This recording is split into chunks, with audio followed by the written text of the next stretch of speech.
గుర్తుపడతా ఉంటారు. గమనించండి, క్రిస్మస్లో ఉండాల్సింది ఏంటంటే సందేశం ఉండాలి.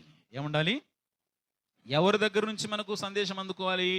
దేవుడి దగ్గర నుంచి మనం సందేశాన్ని అందుకోవాలి. దేవుడు నాతో మాట్లాడుతున్నాడు అని మనము గ్రహించాలి. జ్ఞానులు సందేశాన్ని అందుకున్నారు. కాబట్టి జ్ఞానులు చేసిన క్రిస్మస్, ఒకటి సందర్శించుట, రెండు సంతోషించుట.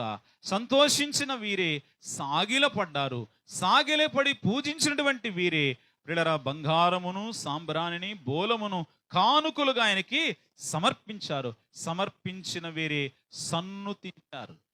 సన్నుతించడం అంటే దేవుణ్ణి స్తుతించడం, దేవుణ్ణి గణపరచడం. పాటలన్నీ అయిపోయిన తర్వాత వచ్చిన తర్వాత నువ్వేం దేవుని గణపరుస్తావు? దేవుణ్ణి స్తుతిస్తావు? పాటలన్నీ అయిపోయిన తర్వాత వస్తే దేవుని నువ్వేమి ఆరాధిస్తావు? పాటలు మనము పాడాలి. అందుకే క్రమమైనటువంటి జీవితం మనం కలిగి